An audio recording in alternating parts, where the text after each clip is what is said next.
শয়তান বলে রব্বি আনজিরনি ইলা ইয়াউমি ইউবাসুন,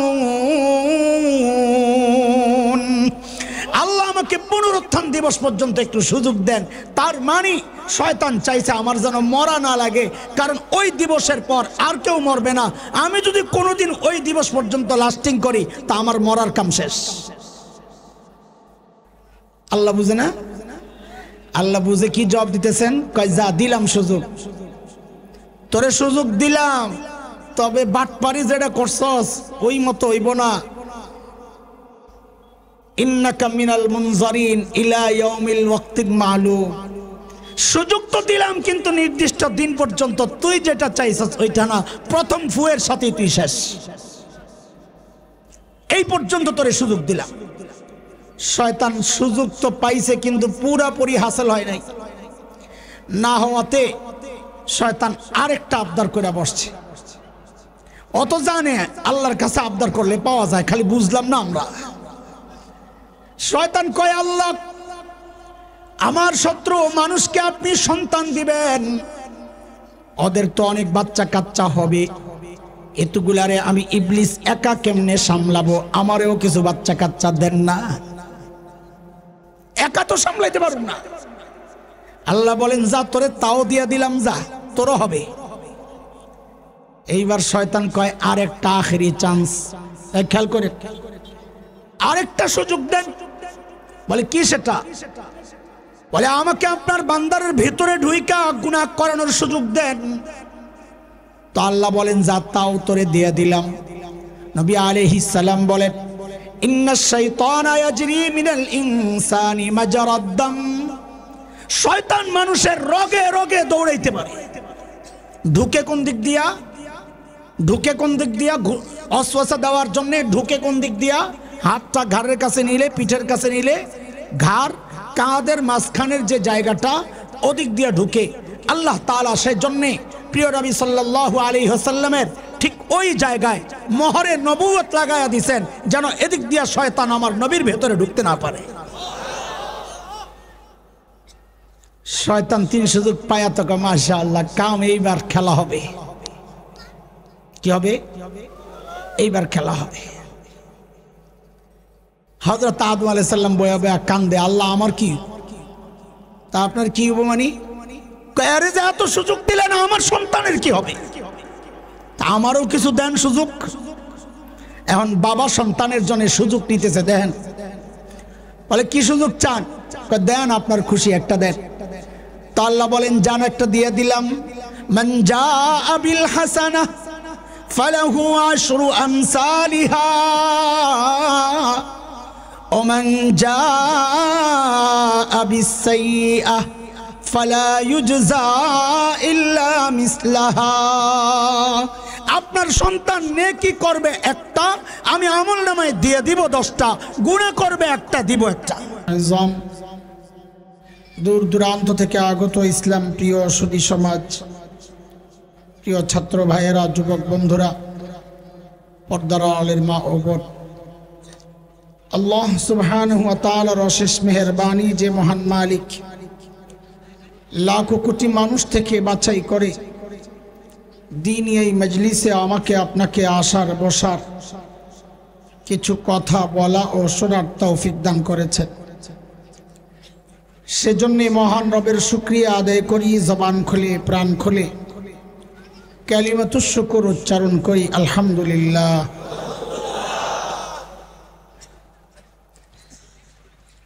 মুহতারাম হাজরিন, আজকে একটা স্পর্শকাতর বিষয় নিয়ে আলোচনার জন্য কোরআন আল কারীমের সূরাতু মায়েদা এর 67 নম্বর আয়াতটা আমি পড়েছি। সেই বিষয়টা যদিও অনেক আলোচনা হয়,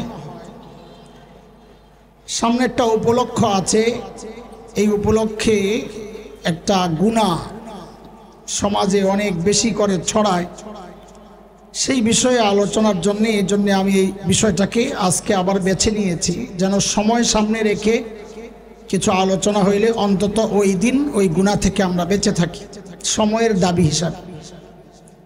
সেই গুনার নাম হচ্ছে বিদআত। কি নাম? এটা কি নতুন কোনো শব্দ?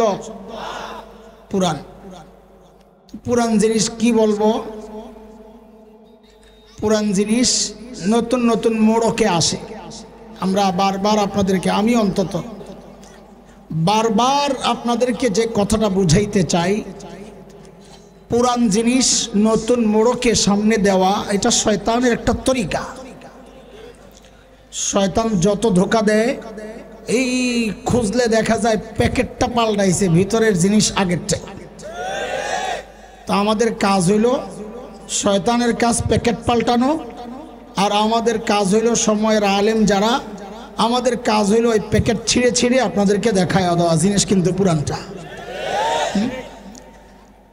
শয়তানের ধোঁকার একটা প্রক্রিয়া আমি বুঝাই, তারপরে যাই কথায়। শয়তান নিয়ত করছে আপনার এই পেশাব ব্যবহার করাই। কি আমার সাথে কথা বলে? শয়তানের পেশাব। কার পেশাব? শয়তানের পেশাব ব্যবহার করে। তো কি করছে, আপনার কাছে একটা টিস্যু বক্স নিয়ে আইছে, টিস্যুগুলা বের কইরা এর মধ্যে শিশু করছে। শিশু বুঝেন তো? পেশাব করছে, টিস্যু বের করে শিশু করছে। আইনা আপনার কাছে পেশ করছে, ধর সৌদি আরব থেকে আনছি মেশকো আম্বর, ব্যবহার কর। আপনি মেশকো আম্বর ব্যবহার করতে আঙ্গুল দিয়ে একটু লয়া দেন, সুবহানাল্লাহ। মানুষের পেশাবই যে গন্ধ, এটা শয়তানের পেশাব। খবিস কোথাকার ফালাই দিছে। শয়তান টার্গেটে ব্যর্থ হয়েছে, কিন্তু পিছপা হয় নাই, হাল ছাড়ে নাই। শয়তান কোনোদিন হাল ছাড়ে না। ও একটু পিছে যায়, এই প্যাকেটটা পাল্টায়। এই যে কাজ, জিনিস আগেরটা অন্যভাবে ব্যবহার করা। তো একটা পানির বোতল লইস, নেয়ার মধ্যে পেশাব করছে, পেশাব করে মুখ খাটারে লাগাইয়া আইনা আপনারা কয় খেজুরের রস খা। কিসের রস? খেজুরের রস একটু হালকা হয়, একটু অন্যরকম কালার হয়, একটু ফেনা ফেনাও থাকে। আপনি দেখে মনে করছেন মাশাআল্লাহ অনেক দিন খাই না, মুখ খা খুইলাই খাইতে নিয়ে দেখেন লা হাওলা ওয়ালা কুওয়াতা ইল্লা বিল্লাহ। ধাত খবিস কোথাকার, লা হাওলা। শয়তানকে কারবার দেখছো, ব্যর্থ হইলাম। তো পিছন থেকে যায় আরেকটা ফ্লাস্ক নিছে। ফ্লাস্ক কি কি নিছে? ফ্লাস্ক। হ্যাঁ, ফ্লাক্স না, কি শব্দ?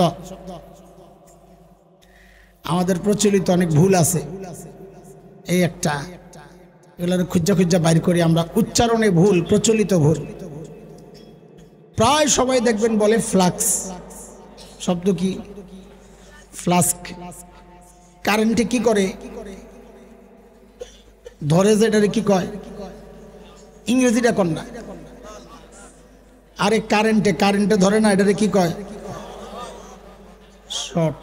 দেখছেন, শর্ট করে না, কি করে? শক করে। এগুলা বলার ভুল, ধরলে দেখা যাবে অধিকাংশই ভুল করতেছে। এবং অনেক শব্দ আছে, এগুলো আমার পকেটে আছে, কিছু আমি জমায়ে রাখছি। বলার ভুল। সামনে একটা রাত আসতেছে, ওই রাতের নাম কি? পুরাটা কোন? সবা বরাতের রাত্র, ওই যে একজনে কইছে। দেখছেন, বলার ভুল। সব মানি রাত, বরাত বরাত, বরাতের রাত।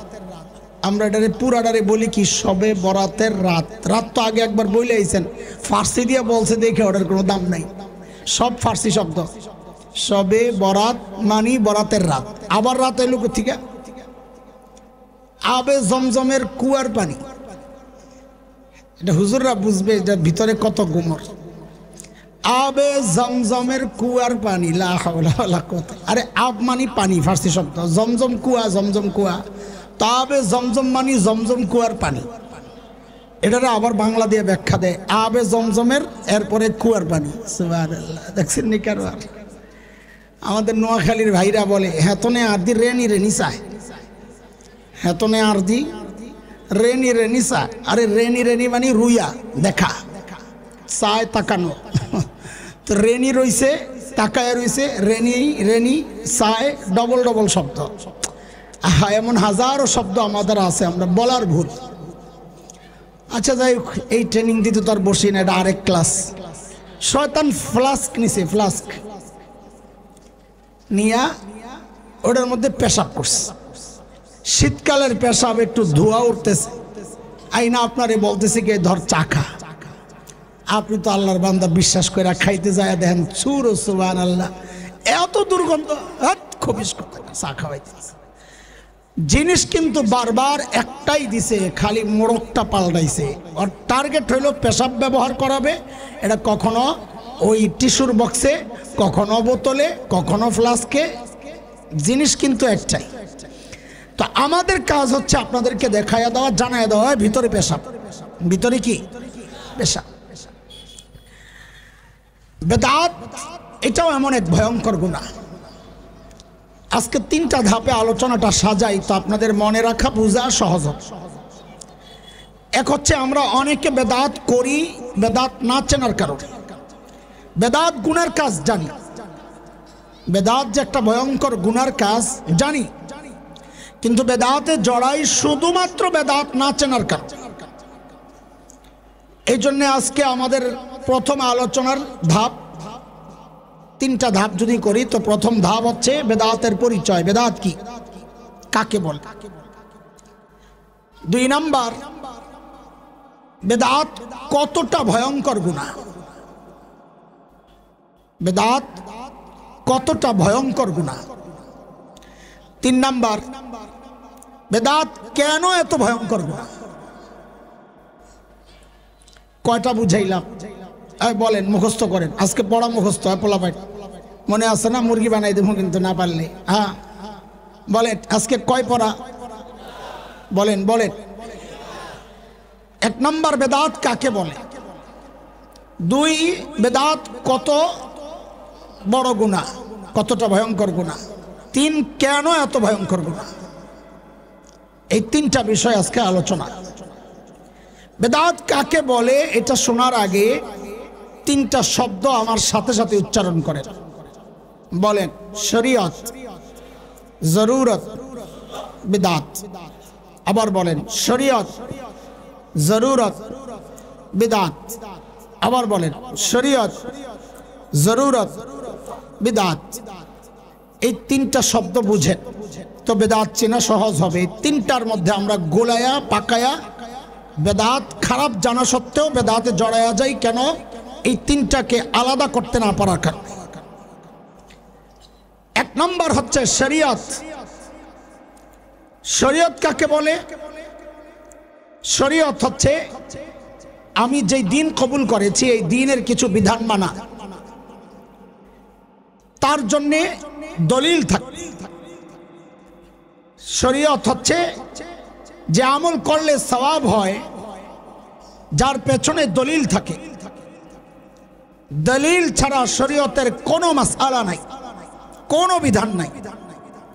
হ্যাঁ, দলিল কই আছে সেটা ভিন্ন ভিন্ন, কিন্তু শরীয়তের যে কোনো মাসআলা মানার জন্যে, শরীয়তের যে কোনো বিধান পালন করার জন্যে তার পেছনে কি আছে? বলেন, কি আছে? সেই দলিল আমরা জানি। শরীয়তের দলিল মোট কয়টা বলেন? এগুলো তো আপনাদের জানা কথা, আমি একটু সিরিয়াল লাইন করে দিতেছি। শরীয়তের মূল দলিল কয়টা? মোট দলিল কয়টা? 4টা। মূলত দলিল 2টা, এটা মাথায় রাখেন। মূলত দলিল কোরআন হাদিস। কোরআন হাদিস বা কোরআন সুন্নাহ হচ্ছে মূলত দলিল, সাথে আরো 2টা দলিল। এটা মূলত কোরআন সুন্নাহরই কথা, বাকি সরাসরি কোরআন থেকে বের করতে না পারা যারা পারেন তাদের কিছু বক্তব্য, মন্তব্য, ব্যাখ্যা, ওইটা হচ্ছে আরেকটা দলিল। তো 1 নম্বর দলিল হচ্ছে কোরআন। শরীয়তের যে কোনো বিধান মানার জন্য 1 নম্বর দলিল তালাশ করতে হবে কোরআনে।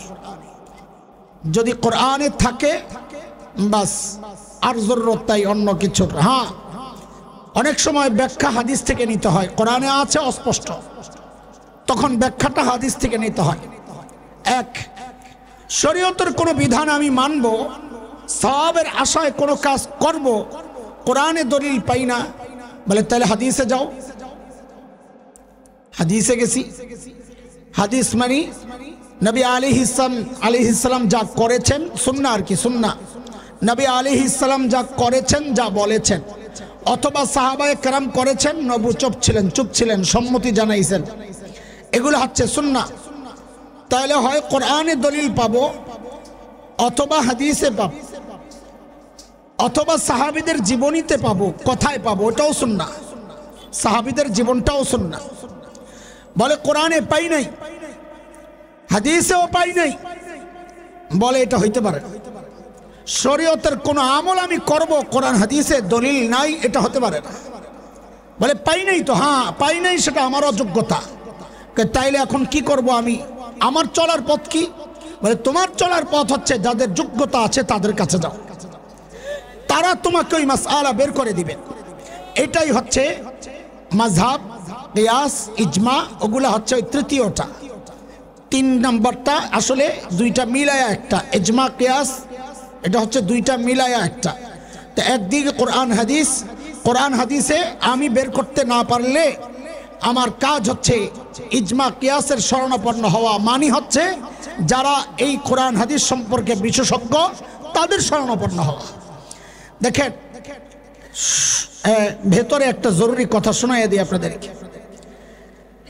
আমাদের সমাজের এক শ্রেণী আছে যাদেরকে আমরা বলি লা মাযহাবী, গায়রে মুকাল্লিদিন। তারা নিজেদেরকে বলে আহলে হাদিস। তো যেটাই হোক, আপনাদের কাছে যেহেতু আহলে হাদিস হিসাবে পরিচিত, আমি ওইটাই বলতেছি, আহলে হাদিস যারা মাযহাব মানে না। এই মাযহাব না মানার পেছনের তাদের একটা বড় কথা, দলিল, এবং এটা শুনতে খুব ভালো শোনায়। সহজ সরল মানুষ খুব সহজে গেলে সেই কথাটা হচ্ছে কোরআন হাদিস থাকতে মাযহাব কেন মানব? বলে না, বলে না। যত লা মাযহাবী আছে, যত গায়রে মুকাল্লিদিন বা আহলে হাদিস আছে, সবাই দেখবেন তাদের বক্তব্যের মূল এটা, পয়েন্ট এটা, ভাই কোরআন হাদিস থাকতে আমরা আলেমের কথা মানব কেন? কোরআন হাদিস থাকতে ইমামে আবু হানিফার কথা মানব কেন? কোরআন হাদিস থাকতে ইজমা কিয়াস মানব কেন? কোরআন হাদিস থাকতে মাযহাব মানব কেন? কথা তো সুন্দর, কথা তো সুন্দর, কিন্তু আসল কথা হইল যেই মানুষটা এই কথা বলে মাযহাব মানে না, তিনি মূলত মাযহাব কি সেটাই জানে না। মাযহাব জানলে, মাযহাব বুঝলে এই কথা বলতো না কোরআন হাদিস থাকতে মাযহাব কেন মানবো। আরে দোস্ত, মাযহাব কোরআন হাদিসের বাহিরের কিছু না, কোরআন হাদিসেরই ব্যাখ্যা মাযহাব। এটা মাযহাব বোঝানোর জন্য আমি একটা ছোট্ট উদাহরণ দিয়ে আমার মূল কথায় চলে যাব, এটা আমার আলোচনার বিষয় না। পানি উঠায় যে মাটির নিচ থেকে, কি বলে? মাযহাব আজকে বুঝাইয়া দেই, আর কোনোদিন যেন মাযহাব বুঝতে না হয়। বারবার তো এক কথা কয়দিন কোয়া যায়? বলেন, টিউবওয়েল, কি বলে? কি বলে? Tubewell, tubewell. আচ্ছা, টিউবওয়েল যে পানি ওঠায়, আমি দুইটা প্রশ্ন করি, খুব মনোযোগ দিয়ে আমার প্রশ্নের জবাব দিবেন। এখানে এমন কেউ আছেন যে বিশ্বাস করেন টিউবওয়েল পানি বানায়? কে কে বিশ্বাস করেন টিউবওয়েল পানি বানায়? একজনও নাই। দেখেন কিন্তু পরে কিন্তু পল্টি মারতে পারবেন না, একজনও নাই। আচ্ছা, 1 নম্বর প্রশ্ন, একজনও নাই। আমিও আপনাদের পক্ষে, আমিও বিশ্বাস করি টিউবওয়েল পানি বানায় না। 2 নম্বর প্রশ্ন, টিউবওয়েল মাটির নিচে বসানোর আগে মাটির নিচে পানি ছিল না টিউবওয়েল বসানোর পর পানি আসছে? আগের থেকেই ছিল। সবাই এটাই মনে করে পানি মাটির নিচে আগের থেকেই আছে। আসলেই তো আপনাদের মাযহাব বোঝানো যায় না কেন? আমি তো বুঝি না। আপনাদের তো মাযহাব বোঝার কথা। কেন টিউবওয়েল পানি বানায় না? আপনারা বলেছেন। টিউবওয়েল বসানোর আগেই মাটির নিচে পানি ছিল, তাও বলেছেন। এটা তো চরম সত্য কথা। জমিন তো মাটির উপর ভাইসা আছে, পানি তো আছে। আগে তো পানিই ছিল, মাটি না পরে হয়েছে। এই দুইটা স্বীকৃতি দেওয়ার পর একজন মানুষ মাযহাবকে অস্বীকার করতে পারে না। কেন? দেখেন, এখানে কোনো বক্স আছে, তাই বুঝাইতে সহজ হইতো। টিস্যু বক্স আছে? হ্যাঁ, যান টিস্যু বক্সটা আগে দেখাইলে তো শয়তানের উদাহরণটা দেখাই দিতে পারতাম। মাযহাব কি বুঝেন? শরীয়তের যত মাসআলা আছে, বিধান আছে, সমস্ত মাসআলা কোরআন হাদিসের ভিতরে আছে। এমন একটা মাসআলাও নাই যে কোরআন হাদিসের ভিতর থেকে নাই। আপনাদেরকে জিজ্ঞেস করি, টিউবওয়েল যে বসাইছেন পানি আগের থেকে থাকা অবস্থায়, তাই না? এখন প্রশ্ন আপনাদের কাছে, পানি যদি থাকে তো টিউবওয়েল বসাইলেন কেন? বলেন। আপনি উঠাইতে পারেন না, এটা বলেন না। বলে আমি পারি না উঠাইতে। বলেন আমি পানি উঠাইতে পারি না, এই জন্য টিউবওয়েল বসাইছি না, এটাই ঠিক। তো টিউবওয়েলের চাপ দিছি, পানি যে আসছে, বলেন আমি বানাইছি না টিউবওয়েল বানাইছি? কয় টিউবওয়েল বানাইছে? কেউ বানাইছে? নিচে থাকা পানিটা এখন টিউবওয়েলের পাইপ দিয়ে বের হইছে, তাই না? শরীয়তের যত মাসআলা আছে সমস্ত মাসআলা কোরআন হাদিসের ভেতরে চাপা পড়া, কিন্তু আমি এই মাসআলা বের করার যোগ্যতা আমার নাই। তো এখন কি করছি? বলে এখন ইমামে আবু হানিফা নামক একটা টিউবওয়েল বসাইছি কোরআন হাদিসের উপরে, ইমামে শাফিঈ নামক একটা টিউবওয়েল বসাইছি, ইমামে মালিক নামক একটা টিউবওয়েল বসাইছি, ইমামে আহমদ বিন হাম্বল নামক একটা টিউবওয়েল বসাইছি। ওই টিউবওয়েলে চাপ দিছি, তো টিউবওয়েলের ফেকার যে পাইপ আছে ওই ফেকার পাইপ দিয়া ওই মাসালার পানি বের হয়ে গেছে। এখন বলেন আপনারা আমাকে জবাব দেন, টিউবওয়েল পানি বানায়? ইমামে আবু হানিফা মাসালা বানান না। আপনিই তো বলেছেন টিউবওয়েল পানি বানায় না, তা আপনি এটাও স্বীকার করেন যে ইমামরাও মাসআলা বানায় না। বলে যদি মাসআলা না বানায়, কোরআন হাদিসে মাসআলা আগের থেকে ছিল, তা আমি টিউবওয়েল বসাবো কেন? বলে ও এটাই তো কথা, মাটির নিচে পানি থাকতে টিউবওয়েল কেন বসাইলেন? কয় পারি না। কয় হ্যাঁ খুব পারেন না, এখানে খুব পারেন। এই উদাহরণ বুঝার পরেও যদি কেউ বলে না কোরআন হাদিস থাকতে মাযহাব মানি না, এটা হলো ইচ্ছা করে গৌরামি করা। কথা ঠিক কিনা বলেন? আমরা আর কেমনে বুঝাব? তো শরীয়ত বলেন শব্দ কয়টা বলেছি? 1 নম্বর শরীয়ত, 2 জরুরত, 3 বিদআত। শরীয়ত কাকে বলে? যে কোনো কাজ সওয়াবের আশায় করব, যে আল্লাহর হুকুম মানার জন্য করব, যে তার পেছনে কোরআন হাদিসের দলিল থাকবে, সুন্নাহর দলিল থাকবে। আচ্ছা, এটা হচ্ছে শরীয়ত। 2 নম্বর জরুরত, আমার জীবন দৈনন্দিন জীবনের যে কাজগুলো আমি করি সওয়াবের আশায় না। কিসের আশায় না?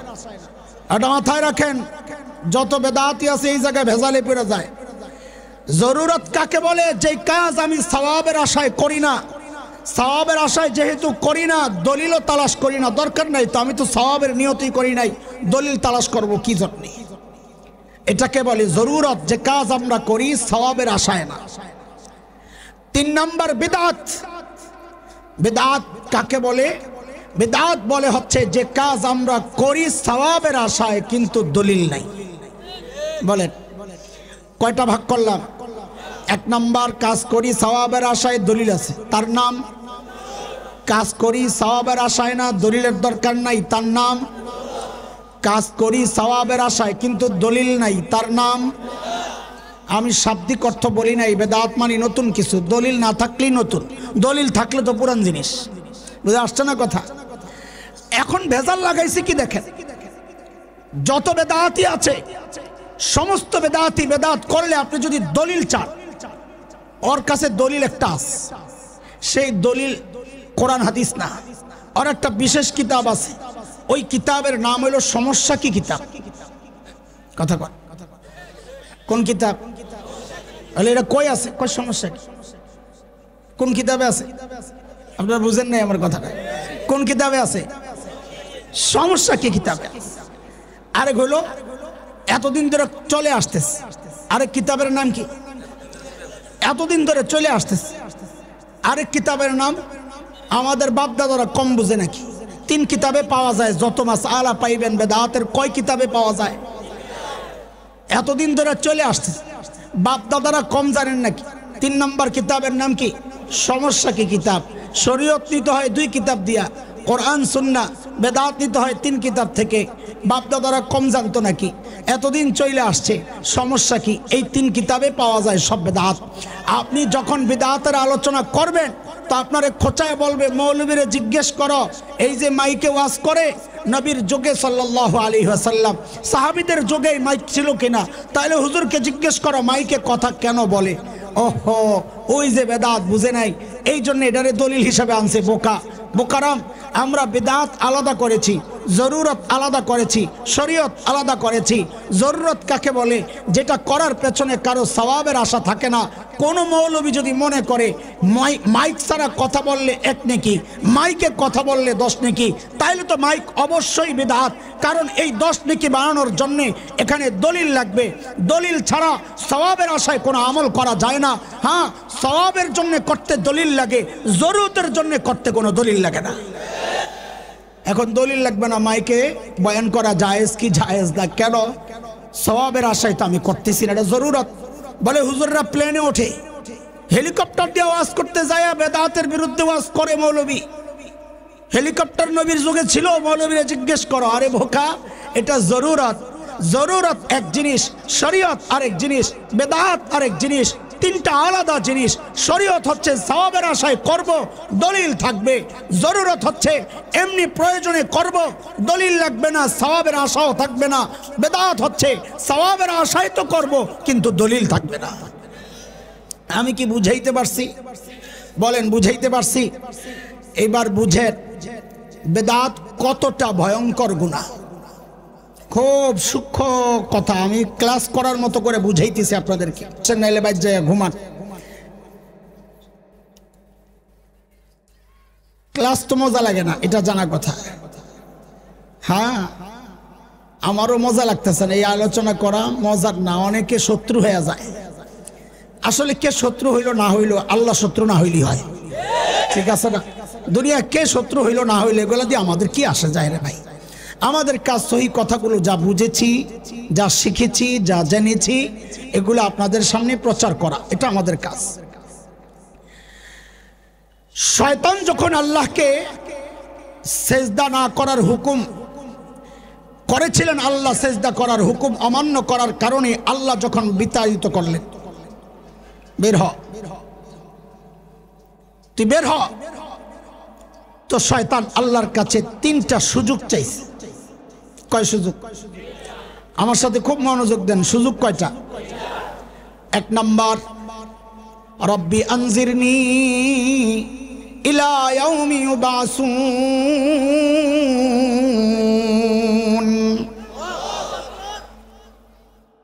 আসলে সূক্ষ্ম কথা বলতে মনে চায় না, কিন্তু আবার ছাড়তেও মনে চায় না। ওলামা আছেন যারা, তারা তো সহজে বুঝবেন। আপনারাও বুঝার চেষ্টা করেন, একটা সূক্ষ্ম জিনিস। শয়তান বলে, আল্লাহ আমাকে পুনরুত্থান দিবস পর্যন্ত সুযোগ দেন। ইয়াউম ইউবাসুন, কোন দিবস বলেন? না, আমি কিয়ামত বলি নাই। এই জায়গায় তো শয়তানের গন্ডগোল।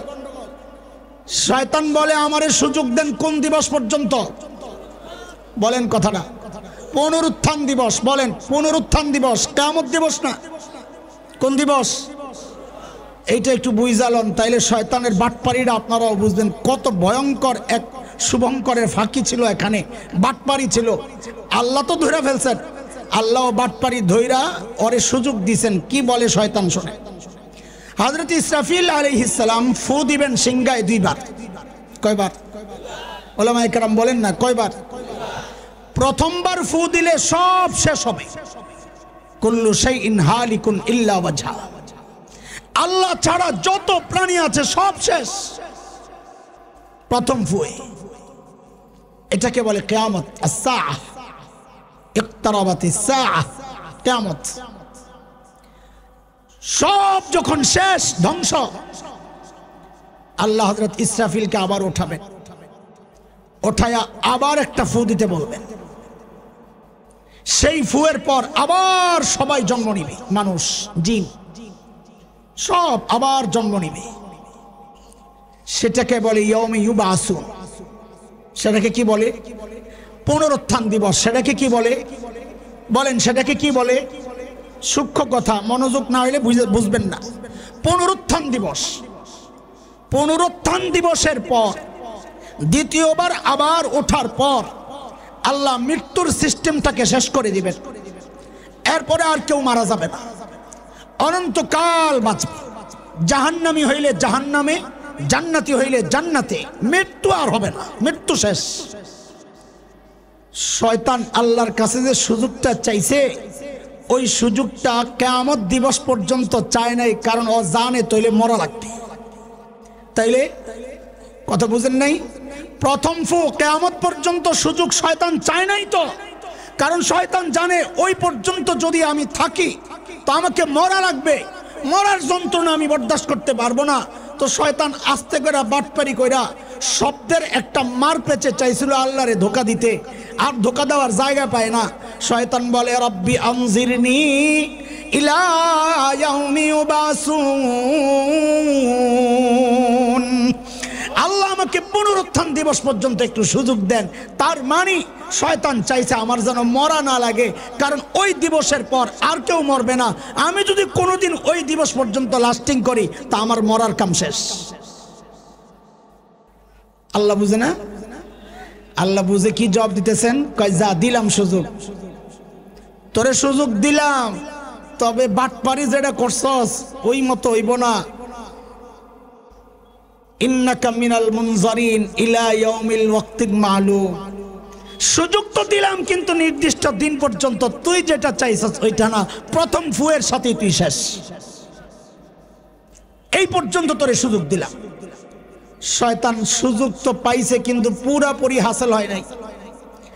না হওয়াতে শয়তান আরেকটা আবদার করে বসছে। অত জানে আল্লাহর কাছে আবদার করলে পাওয়া যায়, খালি বুঝলাম না আমরা। শয়তান কয় আল্লাহ, আমার শত্রু মানুষকে আপনি সন্তান দিবেন, ওদের তো অনেক বাচ্চা কাচ্চা হবে, এতগুলারে আমি ইবলিস একা কেমনে সামলাবো, আমারেও কিছু বাচ্চা কাচ্চা দেন না, একা তো সামলাইতে পারুন না। আল্লাহ বলেন যা তোরে তাও দিয়া দিলাম, যা তোরও হবে। এইবার শয়তান কয় আরেকটা আখেরি চান্স, খেয়াল করে আরেকটা সুযোগ দেন। বলে কি সেটা? বলে আমাকে আপনার বান্দারের ভিতরে ঢুইকা গুনাহ করানোর সুযোগ দেন। তো আল্লাহ বলেন যা তাও তোরে দিয়ে দিলাম।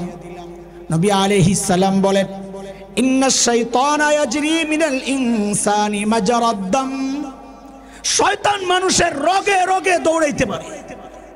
ঢুকে কোন দিক দিয়া? ঢুকে কোন দিক দিয়া? অসওয়াসা দেওয়ার জন্য ঢুকে কোন দিক দিয়া? হাতটা ঘাড়ের কাছে নিলে, পিঠের কাছে নিলে, ঘাড় কাঁধের মাঝখানের যে জায়গাটা ওদিক দিয়া ঢুকে। আল্লাহ তাআলা সেই জন্যে প্রিয় নবী সাল্লাল্লাহু আলাইহি ওয়াসাল্লামের ঠিক ওই জায়গায় মোহরে নবুয়ত লাগায়া দিয়েছেন, যেন এদিক দিয়া শয়তান আমার নবীর ভেতরে ঢুকতে না পারে। শয়তান তিন সুযোগ পায়া তো মাশাআল্লাহ, কাম এইবার খেলা হবে। কি হবে? এইবার খেলা হবে। হযরত আদম আলাইহিস সালাম বয়া বয়া কান্দে, আল্লাহ আমার কি? তা আপনার কি উপমানি? আরে যে এত সুযোগ দিলেন, আমার সন্তানের কি হবে? তা আমারও কিছু দেন সুযোগ। এখন বাবা সন্তানের জন্য সুযোগ নিতেছে, দেন। বলে কি সুযোগ চান? দেন, আপনার খুশি একটা দেন। তো আল্লাহ বলেন জান একটা দিয়ে দিলাম, মান জাআ বিল হাসানাহ ফালাহু আশরু আমসালিহা ওয়া মান জাআ বিস সাইয়্যাহ ফালা ইউজজা ইল্লা মিসলাহা। আপনার সন্তান নেকি করবে একটা, আমি আমলনামায় দিয়ে দিব 10টা, গুনাহ করবে একটা, দিব একটা। হ্যাঁ বলেন, নেকি একটা, গুনাহ উঠবে কয়টা? আমল একটা উঠবে কয়টা? কমপক্ষে, এটা কমপক্ষে, আরো বাড়বে, বেশিও আছে। হারমে যদি সেজদা একটা দেয় তো 1 লক্ষ, রমজানে দিলে 70 লক্ষ। কারবার দেখছেন? সুবহানাল্লাহ। হযরত আদম আলাইহিস সালাম এই সুযোগ পায়া তো খুশি, কিন্তু ভিতরে বাবা তো সন্তানের জন্য পেরেশান। কি পেরেশানি? বলে আমার সন্তান নেকি একটা করবে, পাবে 10টা, গুনাহ একটা করলে পাবে একটা, কিন্তু সমস্যা হইল আমার সন্তান নেকি একটা করলে না 10টা পাইব। এগুলো যেই শয়তানের শয়তান, এগুলা বান্ধর, এগুলা তো নেকি করব না, সারাদিন খালি গুনাই করব। তো গুনাহ তো উঠা যাবে, নেকি করলে না 10 গুণ, না করলে তো 0। লাগছে না বেজাল? আল্লাহ আরেকটা সুযোগ চাই। শয়তানরে কয় সুযোগ? আমার বাবা চিন্তা করছে তা আমি একটা নিয়ে থাকুম কে, আমিও সুযোগ 3টা লয়ে লই। সন্তানের মায়া। আল্লাহ আরেকটা সুযোগ চাই। আল্লাহ জানায়া দিলেন, যান আমি আপনার সন্তানের চারদিক থেকে ফেরেশতা দিয়া ব্রেকেট দিয়া দিব যেন শয়তান যাইতে না পারে। লাহু মুআক্কিবাতুম মিন বাইনি ইয়াদাইহি ওয়া মিন খালফিহি ইয়াহফাযুনাহু মিন আমরিল্লাহ।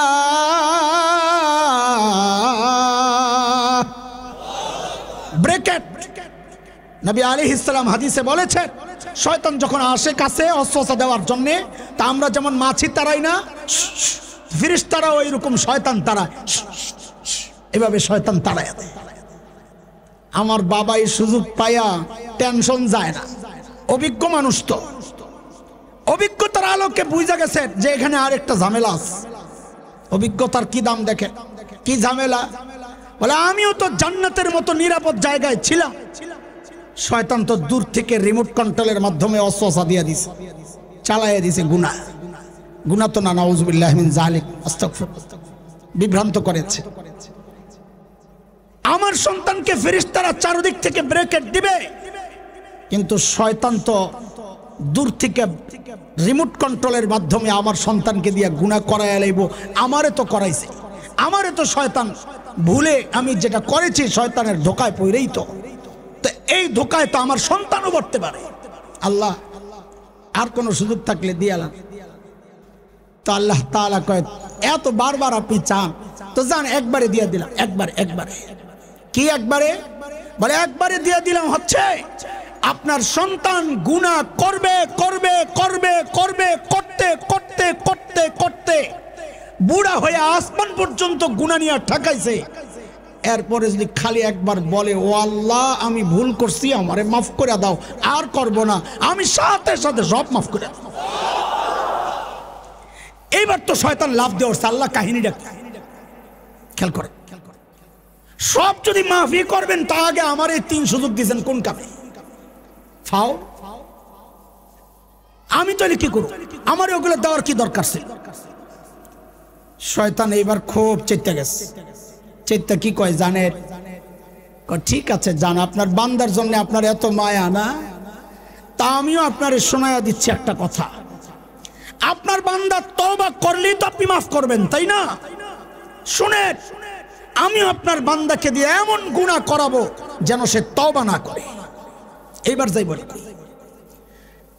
বড়রা অস্থির হয়ে গেছেন, মুহাদ্দিসিনরা, মুফাক্কিরিন ইসলাম, আলেমরা অস্থির হয়ে গেছেন। ওইটা কোন গুনাহ যে গুনার চ্যালেঞ্জ শয়তান আল্লাহকে করেছে? আল্লাহ আমি আপনার বান্দাকে দিয়া এমন গুনাহ করাবো, সে গুনাহ তো করবে, তওবা করবে না, তওবা করলে না আপনি মাফ করবেন। বলে কোন গুনাহ সেটা?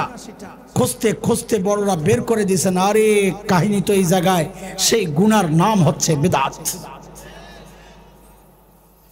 মানুষ গুনাহ তো করবে, তওবা করবে না কেন? কারণ সে তো গুনাহ মনে করে করতেছে না, সে তো সওয়াবের আশায় করতেছে। গুনাহ মনে করে করলে তো আর বেদাত হইতো না, বেদাত তো করে সওয়াবের আশায়। বলে দাঁড়ায় দাঁড়ায় যেই লোকটা মিলাদ পড়তেছে, ও কি জানে যে এটা করলে গুনাহ হয় না সওয়াবের আশায়? বলে ওরস যে করতেছে গুনাহ হইতেছে এই যাই না করতেছে না সওয়াবের আশায়? জশ্নে জুলুসের মিছিল যে করতেছে সে কি গুনাহ যাই না করতেছে না সওয়াবের আশায়? আজানের আগে যে দুরূদটা পড়তেছে সে কি গুনাহ যাই না করতেছে না সওয়াবের আশায়? কথা বলেন, সওয়াবের আশায়। যেই কাজ মানুষ সওয়াবের আশায় করে ওই কাজের জন্য তওবা কেন করবে? সে তো কোনো গুনাহ করে নাই, সে তো নেকি করছে, সে তো নবীর আশিক, সে তওবা কেন করবে? তওবা তো করার দরকার যারা করে না, এদের অগচিন্তা অনুযায়ী। কথাগুলো কেন বলছি? ওই যে আসতেছে আগামী সপ্তাহে হালুয়া রুটি, খাইবেন না? খাইয়েন, বানায়েন। আপনারা বানাইলে তো আমগো পেট ভারী হয়, আমরা খাইতে দিই, বানায়েন, মানা করি না, বানায়েন। আসতেছি। আজকের আলোচনার ধাপ কয়টা করছিলাম? 1 নম্বর, বেদাত কাকে বলে? আপনি 3টা শব্দকে পাশাপাশি রাখলেই বেদাত ক্লিয়ার, অত ঝামেলার দরকার নাই। এক হচ্ছে শরিয়ত, এক হচ্ছে জরুরত, এক হচ্ছে বেদাত। শরিয়ত সওয়াবের আশায় করে যার পেছনে দলিল থাকে, জরুরত সওয়াবের আশায় করে না, দলিলের প্রয়োজন নাই। বেদাত সওয়াবের আশায় তো করে কিন্তু দলিল ছাড়া। দলিল পাওয়া যায় ওই যে 3 কিতাবে। 3 নম্বর কথাটা একটু ভালো করে শোনেন, বেদাত কেন এত ভয়ঙ্কর গুনাহ? কেন এত ভয়ঙ্কর গুনাহ? আমি 3টা উদাহরণ দেব, কোরআন থেকে, একটা হাদিস থেকে, তারপর ফিনিশিং টানবো একসাথে ইনশাআল্লাহ। দেখেন, বিদায় হজের সময় নবী আলাইহিস সালাম আরাফার মাঠে বিদায়ী যে ভাষণ দিয়েছেন, বিদায় হজের ঐতিহাসিক যে ভাষণ, আল্লাহ তাআলা সেই জায়গায় নবী আলাইহিস সালাম সাহাবীদেরকে ডেকে একটা কথা জিজ্ঞেস করেছিলেন, এ আমার সাহাবীরা, আল্লাহ যে আমাকে দায়িত্ব দিয়া তোমাদের কাছে পাঠাইছেন, আমি কি আমার দায়িত্ব যথাযথভাবে আদায় করেছি? সমস্ত সাহাবী একযোগে স্বীকার করেছেন, ইয়া রাসূলুল্লাহ, আপনি আপনার দায়িত্ব পুরোপুরি আদায় করেছেন। আল্লাহর হাবিব হাত উঠাইলেন, আল্লাহুম্মা শাহাদ, আল্লাহুম্মা শাহাদ, আল্লাহুম্মা শাহাদ। ও আল্লাহ, যাদের কাছে আমাকে পাঠিয়েছেন তারা স্বীকার করেছে আমি আমার দায়িত্ব পুরোপুরি আদায় করেছি। আল্লাহ আপনি সাক্ষী থাকেন, আল্লাহ আপনি সাক্ষী থাকেন, আল্লাহ আপনি সাক্ষী থাকেন। 3 দিকে ইশারা করছে, আল্লাহ আপনি সাক্ষী থাকেন। আল্লাহ তাআলা হযরত জিবরাইল আমিনকে পাঠাইছেন, কানে কানে জানাইয়া দিয়েছেন, ইয়া রাসূলুল্লাহ, আল্লাহ জানাইছেন আপনি আপনার দায়িত্ব পুরোপুরি আদায় করেছেন, আল্লাহও সাক্ষী আছে, আল্লাহ সাক্ষী আছে। আয়াত নাজিল হয়ে গেল সূরা মায়েদার 3 নম্বর আয়াতের একটা টুকরা। আয়াত নাজিল হয়ে গেছে কি, আল-ইয়াওমা আকমালতু লাকুম দীনাকুম ওয়া আতমামতু আলাইকুম নি'মাতি ওয়া রাদিতু লাকুমুল ইসলাম দীনা। আজকে দিন কমপ্লিট, বলেন আমার সাথে, আল্লাহ বলেছেন। কে বলেছেন? এটা এই এতটুকু অংশ মুখস্থ রাখবেন, তাহলে ফিনিশিং এর সময় আমাদের কাজে আসবে। বলেন আল্লাহ কি বলেছেন? আজকে দিন, বলেন আজকে দিন। কে বলেছেন? সূরা মায়েদা আয়াত নাম্বার 3। বলেন সূরা মায়েদা, সবাই বলেন সূরা মায়েদা আয়াত নাম্বার 3 কি বলেছেন আল্লাহ? আজকে দিন, বলেন সবাই বলেন আজকে দিন। কে বলেছেন? কোথায় বলেছেন? মানে কোথায় আছে? নাজিল তো হইছে আরাফার মাঠে, আছে কোথায়? সূরা মায়েদায় 3 নম্বর আয়াত। এটা শুধু মাথায় রাখেন, আজকে দিন কমপ্লিট বলেছেন আল্লাহ, আছে সূরা মায়েদায় 3 নম্বর আয়াত। 2, শুরুতে আমি যে আয়াতে কারিমা পড়েছি, ওই আয়াতে আল্লাহ তাআলা, আয়াত সূরা মায়েদা, ওই আয়াত সূরা মায়েদা কোন সূরা? হ্যাঁ বলে না, কোন সূরা? 67 নম্বর আয়াত। বলেন কত নম্বর? সূরা মায়েদা 67 নম্বর আয়াত। আল্লাহ তার নবীকে ডেকে বলছেন, ইয়া আইয়ুহার রাসূল বাল্লিগ মা উনজিলা ইলাইকা মির রাব্বিক। ও আমার রাসূল, আপনার কাছে আল্লাহ যা পাঠাইছেন সব আপনি আপনার উম্মতের কাছে তাবলীগ করেন, পৌঁছায়া দেন। খুব খেয়াল করেন, যা পাঠাইছেন সব। কিছু রেখে দিতে বলছেন বাংলাদেশের জন্য, এটা প্রযোজ্য না। কথা বল, তো কথা বলেন না যে আপনারা কিছু আমল যেগুলো সৌদি আরবের জন্য স্পেশাল, এগুলা বাঙালিদেরকে শোনায়েন না। হ্যাঁ, কিছু আমল পাকিস্তানিদের জন্য আলাদা, এগুলা বাঙালি করে শোনায়েন না। না সবার জন্য? কদ্দুর সব, বলেন কদ্দুর। কিছু পড়বেন, কিছু শোনাবেন, কিছু শোনাবেন না, কিছু মানুষকে বলবেন, কিছু বলবেন না, এটা হবে না।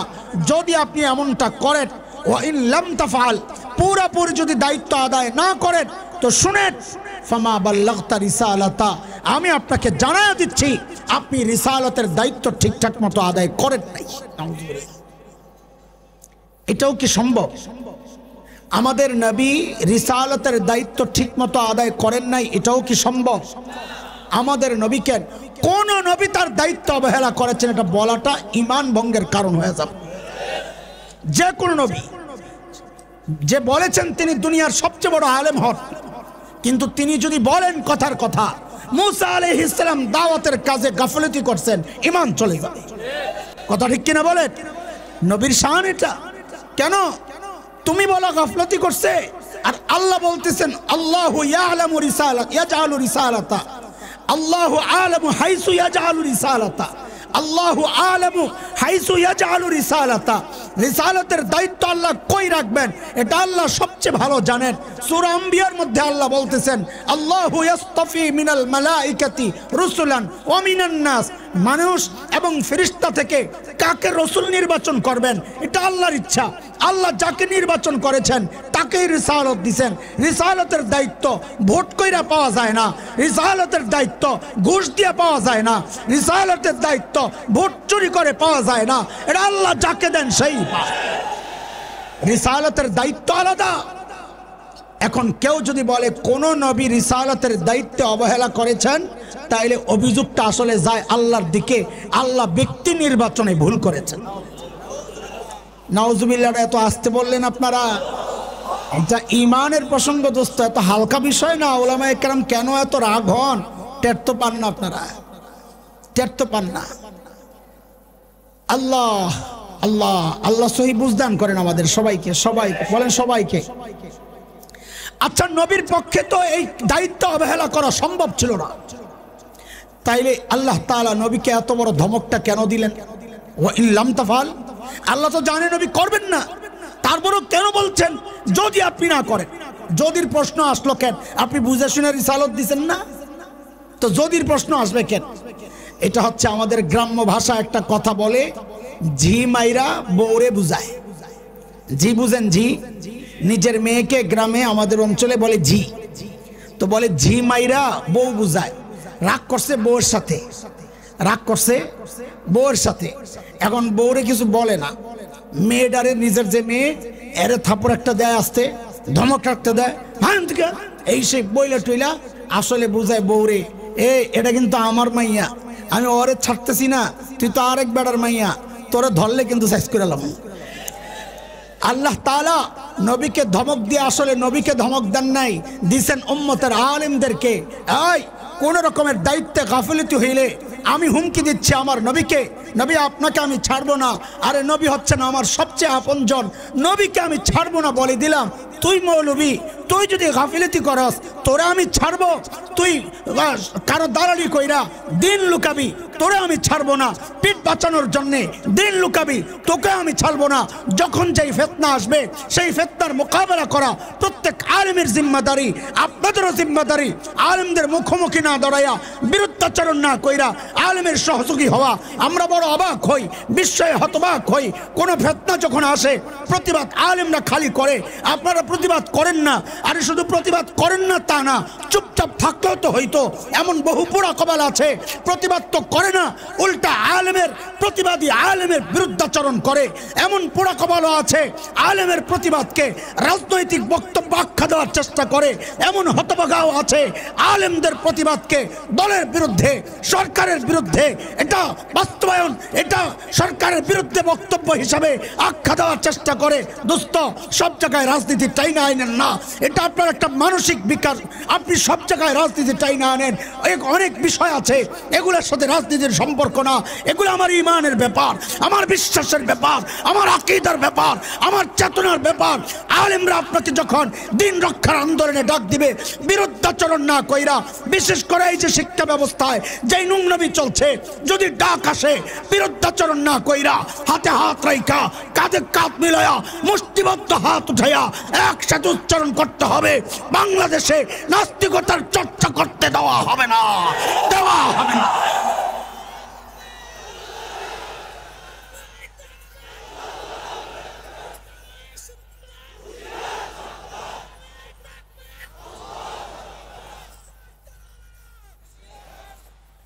দালালি কইরা দিন গোপন করবা, কাউরে জান্নাতে পাঠায়া দিবা, আল্লাহকে তোরে ছাড়ুন না।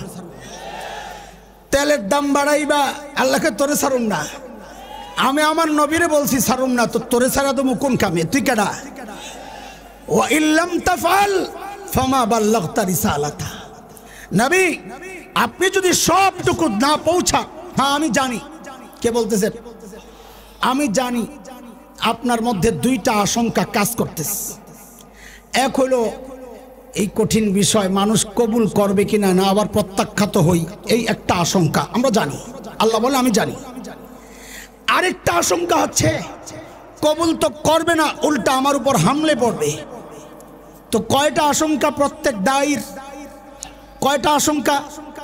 এক হচ্ছে কবুল না করার আশঙ্কা, আরেকটা হচ্ছে হামলার শিকার হওয়ার আশঙ্কা। এই দুই আশঙ্কার জবাব আল্লাহ আয়াতের পরে দিচ্ছেন, একই আয়াতে শেষ করছেন এই বলে, আল্লাহু ইয়াসিমুকা মিনান নাস। ও দায়ীরা, আল্লাহ তোমাকে এই মানুষের অনিষ্ট থেকে হেফাজত করবেন। তুমি হয়তো জেলে আছো, কিন্তু গেছো অপরাধী হইয়া, বাইর হইবা সম্মানের মুকুট পইরা। কথা বলেন, অপরাধী তুমি বানাইলেই তো অপরাধী হয় না। মানুষের জনগণে যিনি রাজার আসনে বসে আছেন তাকে কেউ অপরাধী বানাইতে পারবে না। কথা কন ঠিক কিনা? আজকে ছায়া দিয়া দেখো, তোমাদের জয়ের পর টাকা দিয়া লোক আনতে পারো না। আমি তো বলি শকুনে আসমানি মিছিল করে কেন? নিচে মরা গরু দেখে। এখনকার শকুনেও মিছিলে যায় কেন? বিরানির পোটলা দেখা। কথা কন, কথা কন। আজকে আল্লামা মামুনুল হককে ছাড়িয়ে দেওয়া দেখো, বিরানির পোটলা লাগবে না, কোটি জনতা নেমে যাবে, কোটি জনতা নেমে যাবে।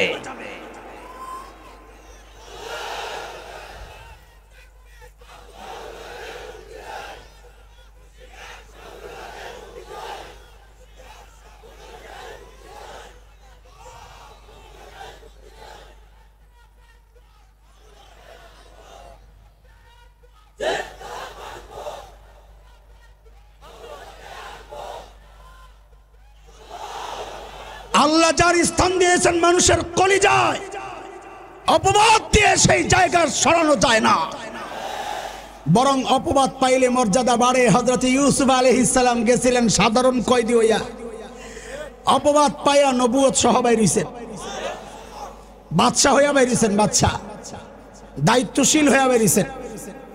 ইনশাআল্লাহ, ইনশাআল্লাহ সেই সোনালী ভবিষ্যতের অপেক্ষায় আমরাও আছি ইনশাআল্লাহ। যাই হোক, বলছিলাম সাময়িক পরীক্ষা আছে দায়ীদের, কিন্তু চূড়ান্ত ভাবে আল্লাহ বাঁচানোর ওয়াদা করেছেন, আল্লাহু ইয়াসিমুকা মিনান নাস। দুই নাম্বার, কবুল না করার যে আশঙ্কা, সে আশঙ্কা আপনি করার কি দরকার? আপনার কাজ দাওয়াত দেওয়া। আল্লাহু লা ইয়াহদিল কওমাল কাফিরিন, কাফিররে হেদায়েত তো আল্লাহই দিবেন না, এটা তো আপনার পেরেশানি না। আল্লাহ যাকে হেদায়েত দিবেন আপনি দাওয়াত দিলেই হবে, আপনি দেন। আর আপনি দাওয়াত দেওয়ার পর যদি না হয়, এটা আপনার ব্যর্থতা না, আল্লাহ তার হেদায়েত কবুল করেন নাই। তো প্রত্যেক দায়ীর আশঙ্কা কয়টা?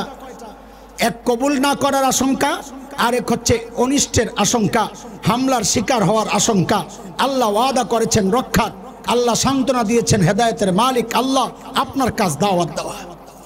মুহতারাম হাজরিন, যে কথাটা বলছিলাম, নবীকে আল্লাহ বলেছেন আপনি পুরাপুরি দিন পৌঁছায়া দেন, না দিলে আপনি নবুয়তের দায়িত্ব, রিসালাতের দায়িত্ব ঠিকমতো আদায় করেন নাই। এটা আরেকটা বিষয়। তিনটা বিষয় আপনাদেরকে বলে আমি ফিনিশিংয়ে যাব। এক নম্বর বিষয়, আজকে দিন কমপ্লিট কার কথা? কোন জায়গায় আছে? কত নম্বর আয়াত? 2 নম্বর কথা, নবীকে আল্লাহ বলছেন আপনি দিন পুরোপুরি পৌঁছায়া দেন, না পৌঁছাইলে আপনি নবুয়তের রিসালাতের দায়িত্ব ঠিকমতো আদায় করেন নাই। কোন জায়গার কথা? কত নম্বর আয়াত? 67। মাশাআল্লাহ, কয় কথা গেল? 3 নম্বর কথা। বিদায় হজে সাহাবায়ে কেরামকে আল্লাহ রসুল সবাইকে ডেকে একটা হুকুম করেছিলেন। কি হুকুম? ওই হুকুমটা বোঝার আগে একটা উদাহরণ বুঝেন। দিল্লিতে একটা জায়গা আছে মেওয়াত, ওই যে বলে না তাবলিগের মেওয়াতি গ্রুপ, সেই মেওয়াত। ওরা আগের থেকেই খুব দুর্ধর্ষ। ইংরেজরা ওদের অঞ্চলে ঢুকতে পারে নাই কখনো। কারণটা কি? ওদের একটা আজব ব্যবস্থাপনা। যেই রাস্তা দিয়ে ইংরেজরা ঢুকবে ওখানে একটা ঘন্টি লাগায় রাখছে। ওই ঘন্টি 1 মাইল পর্যন্ত এটার আওয়াজ যায়। ওরা যখনই দেখে ইংরেজরা আসতেছে ওই ঘন্টি বাজায় দেয়। ওই 1 মাইল পরে যারা আছে ওরা ওই ঘন্টির আওয়াজ পাইলে অগোটাও বাজায়। ওদেরটা বাজাইলে আওয়াজ চলে যায় পরবর্তী ঘন্টি পর্যন্ত, ওরাও বাজায় দেয়। আশেপাশে মুহূর্তের মধ্যে, এখন না মোবাইল আছে, গ্রুপ চ্যাটের মাধ্যমে জানায় দিছে ইংরেজরা ঢুকছে, কার কি আছে অস্ত্র লইয়া নাইমা পড়ো। তখন তো আর এই সিস্টেম ছিল না, এই আজব সিস্টেম ছিল। একজনের আওয়াজ পরেরটা যারা পায় ওরা আওয়াজ দেয়, পরেরটা পায়, মুহূর্তের মধ্যে পুরো অঞ্চলে ছড়ায় যায়। হঠাৎ ইংরেজরা দেখে এদিক দিয়ে বেডি কুড়াল লইয়া বেরিয়েছে, ওদিক দিয়ে পোলা জাউ লইয়া বেরিয়েছে, ওদিক দিয়ে একজন লোহা লইয়া বেরিয়েছে, হঠাৎ চারোদিক থেকে হামলার মুখে পড়া ওরা পালাইতে বাধ্য হয়।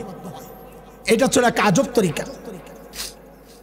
নবী আলাইহিস সালাম সাহাবাদেরকে ডেকে বললেন, আলা ফালইউবাল্লিগিশ শাহিদুল গায়ব, আলা ফালইউবাল্লিগিশ শাহিদুল গায়ব। তোমরা এখানে যারা আছো, অনুপস্থিত যারা, তাদের কাছে আমার কথাগুলো পৌঁছায়া দাও। অনুপস্থিত যারা, তারা যখন তোমাদের কথাগুলো পাবে, তারা যেন পরবর্তীদের কাছে এই কথাগুলো পৌঁছায়া দেয়, পরবর্তীওয়ালারা যেন তাদের পরবর্তীওয়ালাদের কাছে পৌঁছায়া দেয়। আলা ফালইউবাল্লিগিশ শাহিদুল গায়ব, উপস্থিতরা অনুপস্থিতদের কাছে আমার সব কথাগুলো পৌঁছায়া দাও। এই কথাটা নবী বলেছেন বিদায় হজে। কোথায় বলেন, কোথায়? তিনটা কথা বললাম, এই তিনটা কথা আবারও আপনাদের কাছ থেকে আমি শুনি পড়া।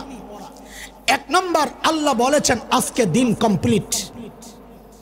কে বলেছেন? কোথায় আছে? কত নম্বর আয়াত? 2 নম্বর, আল্লাহ নবীকে বলেছেন।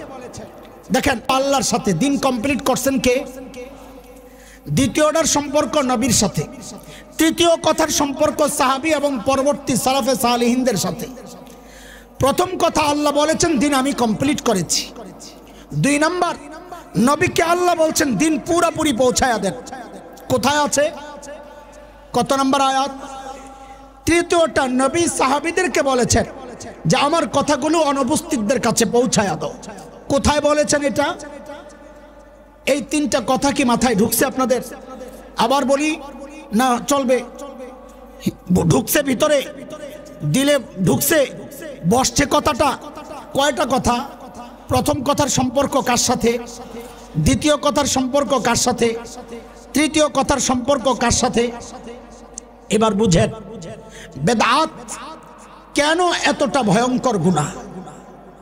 ও দোস্ত, আপনি একটা আমল যখন করছেন যা আল্লাহ বলেন নাই, নবী বলেন নাই, তা আপনি আল্লাহকে অভিযুক্ত করছেন। ও আল্লাহ, আপনি যে বলেছেন আজকে দিন কমপ্লিট, আপনি মিথ্যা কথা বলেছেন। বলে কই মিথ্যা বললাম? বলে এই যে খাজার নামে ওরস করার কথা তো আপনি কোরআনে বলেন নাই, না বইলাই আপনি দিন কমপ্লিট জানাইয়া দিলেন, আপনি কাজটা ঠিক করেন নাই।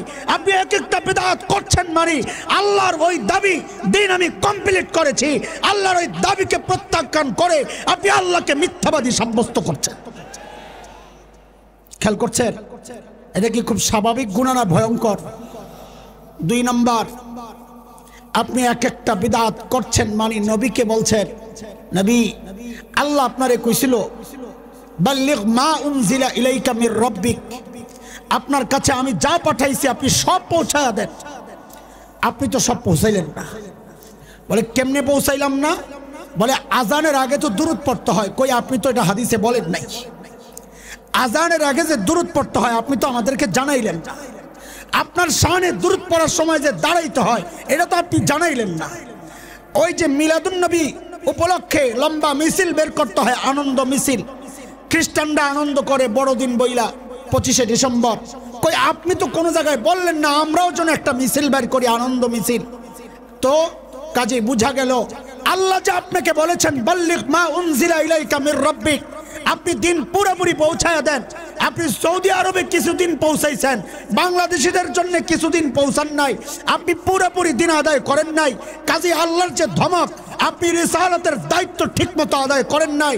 ও নবী, আপনি আপনার দায়িত্বে অবহেলা করেছেন। এই কাজটা, এটা শরীয়ত, আপনি আমাদেরকে না জানাইয়া আপনি দায়িত্ব অবহেলা করেছেন। নাউজুবিল্লাহি মিন যালিক।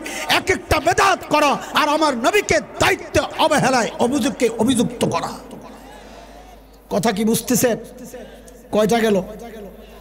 আপনি আল্লাহরও ছাড়েন নাই, বিদআত করতেছেন মানে আপনি কাকে ছাড়েন নাই? বিদআত করতেছেন মানে আপনি কাকে ছাড়েন নাই? নবীকেও ছাড়েন নাই। আর রয়ে গেল 3 নাম্বার। কি সেটা?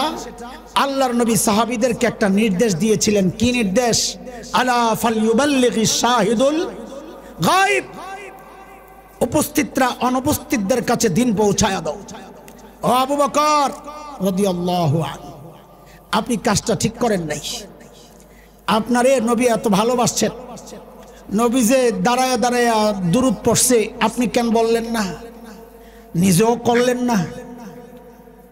জিলাপি আপনিও খাইতেন, আমরাও খাইতাম। নবীর মৃত্যু দিবস আপনি আবু বকর সর্বপ্রথম শুরু করলেই তো চালু হয়ে যাইতো, আপনি কেন করলেন না? আচ্ছা, আপনি নরম মানুষ, ডরে করেন নাই। ওমর, আপনার তো ডর ছিল না, আপনি কেন করলেন না? আপনি দায়িত্ব অবহেলা করেছেন। ওসমান, জিলাপির পয়সা তো আপনার কাছে ভালোই আছিল, আপনি তো গনি উসমান, তা আপনি এই কিপটামিটা কেন করলেন? জিলাপি কেন খাওয়াইলেন না? সিন্নি কেন খাওয়াইলেন না? নবীর মৃত্যু দিবস উপলক্ষে ওরস কেন করলেন না? ওসমান টাকা বাঁচাইছেন না, কামটা ঠিক করেন নাই। নওজুবিল্লাহ পড়েন না আপনারা। আলী, আপনি তো শের বাহাদুর ছিলেন, যেই সমস্ত মোল্লা ওয়াহাবিরা দাঁড়ায় মিলাদ পড়ে না করে পিটাইলেন না কেন? আপনি পিটা চালু করলে এখন তো আমরাও পিটাইতে পারতাম। আলী, আপনিও কাজটা ঠিক করেন নাই। দোস্ত, এক একটা বিদআত করছেন মানে সাহাবীদের সেই সোনালী কাফেলার প্রত্যেকজন সদস্য যাদের সম্পর্কে আল্লাহ বলেছেন আমি ওদের উপর খুশি, আমি ওদের পরীক্ষা নিয়েছি, ওদের জন্য ক্ষমা, ওদের জন্য জান্নাত, প্রত্যেক সাহাবীকে আপনি অভিযুক্ত করছেন। আল্লাহ আপনাকে ক্ষমা করলেও, আল্লাহ আপনাকে জান্নাত দিলেও আপনারা কিন্তু নবীর হুকুম অমান্য করেছেন। আরে জালিম সাহাবী, তুমি চিনো? সাহাবী চিনো? সাহাবীরা যদি নবীর হুকুম অমান্য করে তো হুকুম মানছে কে? আমার আর তোর মতো জালেম। সাহাবী চিনো? হযরত জাফর আত-তাইয়ার রাদিয়াল্লাহু আনহু, হায় সাহাবী চিনো? সাহাবী জাফর আত-তাইয়ার নবী আলাইহিস সালামের কি হন? কথা কয় না। আরে সাহাবী তো পরে কি হয়?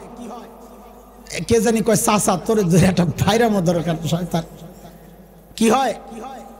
চাচাতো ভাই। মাশাআল্লাহ, জোরে কোন কি হয়? সবাই জানো কি হয়? আপন ভাই কার? হযরত আলী রাদিয়াল্লাহু তাআলা আনহুর। মাশাআল্লাহ, মাশাআল্লাহ, এগুলো বললে না ভাল লাগে। জাফর ছিলেন নবী আলাইহিস সালামের চেহারার সাথে মিলা মানুষ। হযরত জাফরের দুইটা বৈশিষ্ট্য, নবীর চেহারার সাথেও মিলতো, চরিত্র স্বভাবের সাথেও মিলতো। এটা জাফরের বৈশিষ্ট্য। নবী বড় মোহাব্বত করতেন জাফরে। আর জাফর তো পাগল। কেন? ওই ছোটবেলা থেকেই আবু তালিব, আলী আর জাফর দুই ভাইকে খালি ঠেলা ঠেলা দিতেন, ভাইয়ের লগে থাকো। কারণ আবু তালেব জানতেন আমার ভাতিজার সাথে আমার সন্তান থাকলে তারা পথ হারাবে না, দিক হারাবে না। জানতেন। ঈমান নসিব হয় নাই ভিন্ন কথা। হযরত জাফরের সাথে নবীর খুব সম্পর্ক। সম্পর্কের অনেকগুলো কারণ। এক কারণ তো আপন চাচাতো ভাই, রক্ত এক। এক কারণ শৈশব, কৈশোর, যৌবন একসাথে কাটছে। এক কারণ চেহারা, সুরত, সিরত, আখলাক মিলে। এক কারণ একজন নবী, একজন সাহাবী। এটা হলো সবচেয়ে মহব্বত। এত মহব্বতের পরেও নবী আলাইহিস সালাম হুকুম করলেন জাফর চলে যেতে হবে, মক্কা ছেড়ে চলে যেতে হবে। কোথায়? হাবশায়। কোথায়? হাবশা কোথায়? আবিসিনিয়া কোথায়? আজকের লোহিত সাগরের পশ্চিম পার, ইথিওপিয়া, ইরিত্রিয়া যেই অঞ্চল, নবী যুগের হাবশা। দোস্ত, আমার আর আপনার জন্য বিষয়টা এটা খুব নরমাল, চলে যাবে, যাবে নিরাপদ জায়গায়। কিন্তু একজন প্রকৃত আশিকে রাসূলের জন্য এটা বড় কষ্টের। আরে আমরা তো 2 নম্বর আশিকে রাসূল। ক নম্বর? 2 নম্বরও না, নম্বরের মধ্যেই পড়ি না, হিসাব সোজা। এই নম্বর ছাড়া আশিকরাও যখন মদিনা থেকে বিদায় নেই, শেষ জিয়ারতে যাই, প্রিয় হাবিব সাল্লাল্লাহু আলাইহি ওয়াসাল্লামকে যখন সালাম দিয়া বিদায় নেই, আরে আমার মতো নম্বর ছাড়া আশিক তো চোখের পানি ধরে রাখতে পারি না। আরে চলে যাচ্ছি, বারবার চোখের পানি ফালায়া কান্দি আর বলি, ও আল্লাহ, তোমার হাবিবের রওজার পাশে বারবার দাঁড় করাইয়া দিও। আমাদের মতো নম্বর ছাড়া আশিকরাও তো বিদায়ের সময়, তাও নবী তো কবরে, কবরে থাকা নবীকে বিদায় দেওয়ার সময়, বিদায় দিয়ে আসার সময়, তাও আসছে কোন জায়গায়? নিজের জন্মভূমিতে, নিজের আপনজনের কাছে। তারপরেও তো কলিজা মানায় না, কলিজা ছিঁড়া যায়। কত আল্লাহর বান্দারে হাউমাউ করে চিৎকার করে করে কাঁদতে দেখেছি, বিদায় চলে যাচ্ছে। সেখানে জাফর আপনজনের কাছে তো যাচ্ছে না, যাচ্ছে তো এক খ্রিস্টান রাজার কাছে, শত্রু পরিবেষ্টিত। আর ছেড়ে যাচ্ছেন কাকে? আপনজনকে ছেড়ে যাচ্ছেন, সবচেয়ে আপনজন প্রিয় হাবিবকে ছেড়ে যাচ্ছেন। জাফরের কলিজায় তখন কেমন লাগে খেয়াল করেন। হযরত জাফর চলে গেছেন হাবশায়। নবী আলাইহিস সালাম হিজরত করে মদিনায় চলে গেছেন। প্রথম, দ্বিতীয়, তৃতীয়, চতুর্থ, পঞ্চম, ষষ্ঠ বছর খায়বরের যুদ্ধ বাঁধবে। নবী আলাইহিস সালাম জাফরকে বললেন চলে আসো কাফেলা নিয়ে। হযরত জাফর চলে আসছেন মদিনায়। রাস্তায় দেখা সাক্ষাৎ। অদস্ত খেল করে আল্লাহর হাবিব জাফরের আগমনের কারণে কতটা খুশি হয়েছেন। জাফর যেদিন মদিনায় ঢুকছেন ওই দিন খায়বরের কেল্লা জয় হয়েছে। দেখেন, খায়বরের কেল্লা জয় হওয়ার পর মুসলমানদের জীবন সিস্টেমটাই পাল্টে গেছে। হঠাৎ গরিব মুসলমানরা সব ধনী ধনী সাহাবী হয়ে গেছে, এত সম্পদ পাইছে। তো কতটা খুশি হওয়ার কথা। একটা দুইটা কেল্লা না তো আটটা কেল্লা, আর কেল্লার ভেতরে মাল মাল আর বাগান খেজুরের, ওখানে ফসল ভালো হইতো। সেই খায়বর জয়ে এটা একজন সেনাপতি হিসাবে আল্লাহর হাবিবের কতটা আনন্দিত হওয়ার কথা বলে। আরে দেশ যখন জয় হয়েছে, বাংলাদেশ স্বাধীন হয়েছে, সাধারণ মানুষের কতটা আনন্দ লাগছে এটা তো বোঝা যায় যখন একটা ক্রিকেট খেলায় দল জিততে যায় তখন যেই লাফালাফি করে। কথা বুঝেন নাই? তো দেশ জয় হইলে আনন্দটা কেমন। আর নবী খায়বর জয় হওয়ার পর কতটা আনন্দিত হওয়ার কথা যে কঠিন সময় আমাদের শেষ। একই দিনে হযরত জাফর ঢুকছেন। নবী আলাইহিস সালাম কি বললেন? নবী বলেন মা আদ্রি বিআইহিমা, আমি জানি না আসাদ্দু ফরহা বিআইহিমা আনা আসাদ্দু ফরহা, আমি জানি না আজকে কোন কারণে আমার বেশি খুশি। বিকুদুমি জাফর আম বিফাতহি খায়বর, খায়বর জয় হওয়ার কারণে নাকি জাফর আসার কারণে, কোনটার কারণে আজকে আমার আনন্দ বেশি এটা আমি বুঝতে পারতেছি না। আল্লাহু আকবার। আচ্ছা খেয়াল করেন, নবীর তো আরো অনেক সাহাবী ছিল তাই না? জাফরের নবী ছিল কয়জন? কথা বলে না। আরে নবীর তো আরো অনেক সাহাবী ছিল না, ছিল না? তো জাফরের নবী ছিল কয়জন? অনেক সাহাবী থাকা সত্ত্বেও একজন জাফরকে পাইয়া নবী এতটা আনন্দিত হয়েছেন যে আজকে খায়বর জয়ের কারণে আনন্দ আর জাফরের আগমনের আনন্দ কোনটা বেশি নবী পার্থক্য করতে পারতেছেন না। তো জাফরের তো আরেকজন নবী নাই, সেই নবীকে পাইয়া জাফরের কেমন লাগছে? সুখের দিন জাফরের। কতদিন প্রিয় হাবিবের সাথে একসাথে নামাজ পড়ে না, কতদিন একসাথে সেজদায় যায় না, কতদিন প্রিয় হাবিবের চেহারাটা দেখেন না। রে পাগল সাহাবীরা তো নবীর চেহারা দেখার জন্য পাগল থাকত, ঘরের কোনায় এসে দাঁড়ায় থাকত। নবী জিজ্ঞেস করতেন কেন দাঁড়ায় রইছো? কি জিজ্ঞেস করবা? বলে কিচ্ছু না। দাঁড়ায় রইছো কেন? বলে আগো আল্লাহর হাবিব ঘর থেকে তো বাইর হই এই নিয়তে, কখন আপনি একটু বের হবেন আপনার চেহারাটা একটু দেখবো। ওই পাগল সাহাবী জাফর, তার এখন আনন্দের লেভেলটা কত, কোন পর্যায়ে। কিছুদিন যাওয়ার পরেই নবী আলাইহিস সালাম সাহাবীদেরকে বসাইলেন। মুতার যুদ্ধের ঘোষণা আসলো, রোমানরা আসতেছে, ওদেরকে মোকাবেলার জন্য 3000 সৈন্য রেডি করলেন নবী আলাইহিস সালাম। রেডি করে 3 জন সেনাপতি পরপর নিয়োগ করলেন। কি বললেন? ফাইন উসিবা যায়েদ ইবনে হারিসা ফা আব্দুল্লাহ ইবনে রাওয়াহা আলান নাস, যে যদি যায়েদ ইবনে হারিসা শহীদ হয় তো ঝান্ডা তুলে নিবে আব্দুল্লাহ ইবনে রাওয়াহা।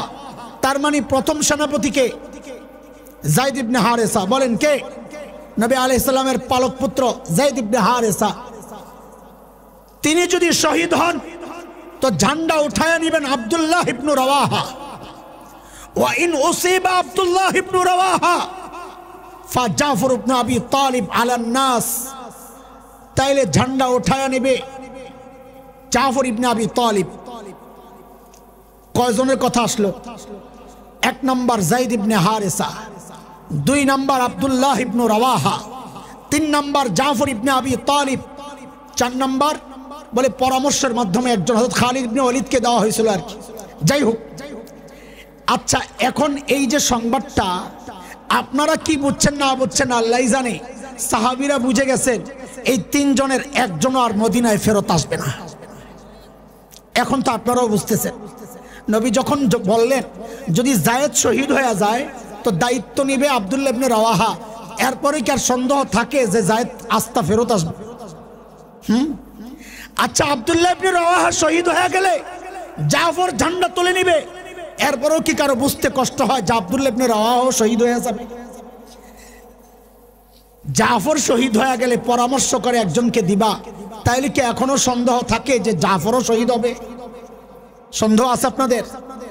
তা আপনারা যেমন সন্দেহাতীতভাবে বিশ্বাস করতেছেন যে এই 3 জনই ময়দানে শহীদ হয়ে যাবে, যাদের সামনে নবী আলাইহিস সালাম কথাটা বলেছেন তারা বুঝে নাই? কথা কোন বুঝে নাই? সাহাবী চিনো, সাহাবী দিন কেমনে মানছে? সাহাবীকে দিন পৌঁছানোর ব্যাপারে গাফিলতির অভিযোগ যে করো, আগে সাহাবী চিন্নালো। হযরত জাফর কষ্টটা কেমন লাগার কথা, এত কষ্টের পর কেবলই একটু সুখের মুখ দেখলাম, এখন আবার চলে যেতে হচ্ছে। আরে এতদিন তো আশায় আশায় ছিলাম নবীকে আবার দেখব, এইবার যাওয়ার পর তো আর দেখার কোনো সুযোগ নাই, শাহাদাতের ইশারা হয়ে গেছে। আল্লাহু আকবার। হযরত জাফর ঘরে গেলেন। বিশ্বাস করেন আমার কাছে মনে হয় কি জানেন, আমি ফেল করতাম নির্ঘাত, ওই জন্য আল্লাহ আমাকে ওই যুগে পাঠান নাই। আরে বেঈমান হয়ে আমাকে মরতে হইতো, মুনাফিক হয়ে মরতে হইতো। এই যে অনেকে বলেন না, জন্ম যদি হতো মোদের রসুল পাকের দেশে, আহা রসুল পাকের কালে, আমাদের বড়রা এই গজল কইলে আটকায়া দিতেন। আরে আল্লাহ তোমারে কোন যুগে পাঠাইলে তোমার জন্য ভালো, ওইটা আল্লাহ বুঝাই পাঠাইছেন। আসলেও ঠিক, আসলেও ঠিক। ওই জায়গায় আমার নাম আসলে আমি নির্ঘাত ফেল করতাম, আমার বর্তমান ইমানের যে হালত। হ্যাঁ, আল্লাহ তাআলা হয়তো আমাকে ওই যুগে পাঠাইলে ওই রকম ইমান দিয়েই পাঠাইতেন। হযরত জাফর কোনো কথা নাই, কোনো অভিযোগ নাই, অভিযোগ তো দূর কি বাত, কোনো অনুযোগও ছিল না, সোজা ঘরে চলে আসছেন বিদায় নিতে। কার কাছে? ওই বিবির কাছে যিনি এই লম্বা সময় তার এই কষ্টের পার্টনার, এখন একটু সুখের মুখ দেখছে। কার কাছে? ওই ছোট্ট ছোট্ট বাচ্চা আব্দুল্লাহ, আওন, মোহাম্মদ, 3 ছেলে 1 মেয়ে, ওই ছোট্ট ছোট্ট বাচ্চাদেরকে শেষবারের মতো একটু দেখতে, নিজের সন্তানের কথা একটু কল্পনা করেন, আর সাহাবীর কুরবানির কোলা একটু দেখতে থাকেন।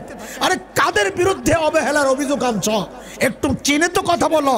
হযরত জাফর ঘরে গেছেন, বিবির কাছ থেকে বিদায় নিছেন, কোনো কথা নাই, যান চলে যান। কিন্তু সমস্যা হলো বাচ্চারা, আপনাদের যাদের বাচ্চা আছে তাদের জানা, বাবা ঘর থেকে বের হইলে বাচ্চাদের একটা কমন প্রশ্ন আছে, আরে আমারটা তো বড় হয়ে গেছে, শেষটা 9 বছরে পড়ে গেছে, এখনো এমন কোনো দিন তো যায় না আসার সময় ধরে না আব্বু আজকে কোন জায়গায়। এখন তো ওই মোবাইলে ওই ডায়েরি দেখা বুঝা ফেলে মাহফিল আজকে কোন জায়গায়, খালি জিজ্ঞেস করে আব্বু আজকে আসতে কয়টা বাজবে। এটাই তার এক অস্থিরতা, আজকেও কি দেরি হবে, কয়টায় আসবা। যদি 12টা 1টার কথা বলি ওই দিন আর ঘুমাইবো না, অপেক্ষা করব বাবা আসবে তারপরে ঘুমাবে।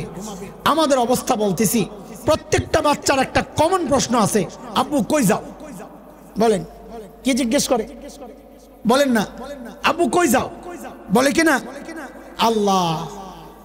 হযরত জাফর যখন বের হচ্ছেন, বড়টা আব্দুল্লাহ জিজ্ঞেস করছে আব্বু কই যাও? হযরত জাফরের কোনো কথা নাই, কি বলবে, পিছনে তাকানো না, কারণ ওই অশ্রু ভেজা চোখ দেখলে বিবির যদি মায়া লাগা যায়। এটা আমি খুব উপলব্ধি করি, হজের সফর 1 মাসের বা 20 দিনের জন্য যাই, বাচ্চাদের মুখের দিকে তাকায়া বলি না কথা। কেন? কারণ আমার চোখের কোনটা ভিজা থাকে, ওই আমার ভিজা চোখের কোনটা দেখলে ওরা কান্না শুরু করে, ওদের কান্না দেখলে আমি নিজেকে সামলাইতে পারবো না, আমিও কান্না শুরু করব। আমার কান্না দেখলে ওরা হাউমাউ করে কান্না শুরু করে। এই জন্য অন্যদিকে তাকায়া মাথায় মুছি আর বলি বাবা ভালো থেকো, দোয়া করো বাবার জন্য, বাবাও দোয়া করব। মুখের দিকে তাকাই না, মায়া লাগবে। হযরত জাফর ও বাচ্চাদের মুখের দিকে তাকান না। যদি মায়া চলে আসে আর ওই মায়া যদি প্রিয় হাবিবের হুকুমের সিদ্ধান্তের বিরুদ্ধে বাধার দেয়াল হয়ে দাঁড়ায়, হযরত জাফর বাচ্চাদের মুখের দিকে তাকান না, সোজা মসজিদের দিকে রওনা। কিন্তু বিপত্তি বাধায় দিছে আউনটা মুহাম্মদ তো ছোট, আউন মেজ, বিপত্তি বাধায় দিছে। আউন কথা তো বলতে পারে না, ওই বাবা চিনে যায়া হযরত জাফরের কাপড়ের পিছন দিয়া ধইরা এরকম ঝুলে গেছে।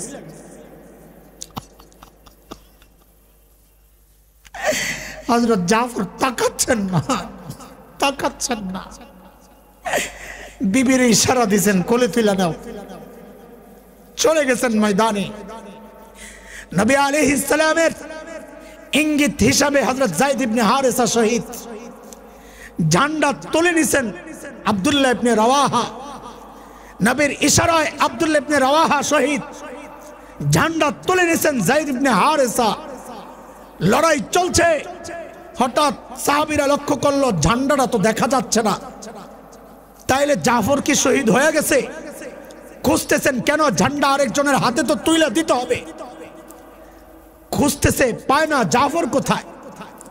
ওদিক দিয়ে হযরত জাফর লড়াই করতে করতে ঝান্ডাওয়ালা হাতটা কাটা পড়ছে, একটু লেগে আছে, পায়ের তলে হাতটারে রাইখা টান দিয়া ছেড়ে ফেলছে। লড়াইয়ে ঝামেলা চলছে, লড়াই, আরেক হাত কাটা পড়ছে, দুই হাত কাটা। সাহাবীরা যায়া ঝান্ডা খুঁজতে যায়া দেখেন কি হযরত জাফরের নিথর দেহটা পইরা আছে, কিন্তু হযরত জাফর দাঁত দিয়া কামড়ায়া ঝান্ডাটা ধরে রাখছে। আরে দিন পৌঁছায় নাই, অবহেলা করেছে। কাদের ব্যাপারে অভিযোগ করছো? যারা নিজের জীবনের শেষ নিঃশ্বাস পর্যন্ত ইসলামের ঝান্ডা দাঁত দিয়ে আঁকড়াইয়া ধরে রাখছে, তাদেরকে তোমরা অবহেলার কথা অভিযোগ দিলেও যারা সাহাবী মহব্বত করে তারাই অভিযোগ দিতে পারে না। একজন বেদাতি, সে বেদাত করে শুধু নিজেই গুনাহ করছে না, সে আল্লাহকে অভিযুক্ত করছে মিথ্যাবাদী। দিন কমপ্লিট, আপনার এই ঘোষণায় আপনি মিথ্যাবাদী। একজন বেদাতি এক একটা বেদাত করছে মানি সে নবীর প্রতি অভিযোগ করছে আপনি রিসালাতের দায়িত্ব ঠিকমতো আদায় করেন নাই। একজন বেদাতি এক একটা বেদাত করছে মানি সে সাহাবীদের সোনালী কাফেলার প্রত্যেক সদস্যকে অভিযুক্ত করছে যে নবী যে বলেছেন আলা ফালইউবাল্লিগিশ শাহিদুল গায়ব, তোমরা সেই দায়িত্ব ঠিকমতো আদায় করো নাই। নাউযু বিল্লাহি মিন যালিক। তিনটা ধাপে আজকের আলোচনা। বেদাত কাকে বলে? দুই, বেদাত কতটা ভয়ঙ্কর গুনাহ? তিন, কেন এতটা ভয়ঙ্কর গুনাহ? এখন বলেন, এইভাবে বলার পরেও কি বেদাত করব না ছাড়ব? বলেন, করব না ছাড়ব? আল্লাহ তৌফিক দান করেন। আসছে আমাদের দেশে যেই দিবস, যেই রাতগুলোকে কেন্দ্র করে সবচেয়ে বেশি বেদাতের চর্চা হয়, তার মধ্যে একটা রাত হচ্ছে লাইলাতুন নিসফ মিন শাবান। শাবানের দিবাগত রাত, 14 তারিখ দিবাগত রাত, মানে 15ই শাবানের রাত। আরবিতে রাত আগে শুরু হয়, সেই হিসাবে 15ই শাবান। দোস্ত, আল্লাহর ওয়াস্তে বলি আপনাদেরকে, মেয়েদেরকে ওই হালুয়া রুটির বানানোতে ব্যস্ত বানায়েন না।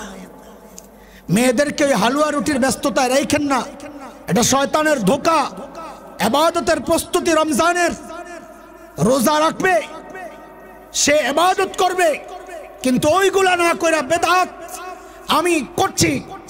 আমাদের এক ভাইকে বলতে শুনেছি আমি যে ভাই, হালুয়া রুটি খাওয়ানো কি গুনার কাজ? আপনারা বলেন, গরিবকে হালুয়া রুটি খাওয়ানো কি গুনার কাজ?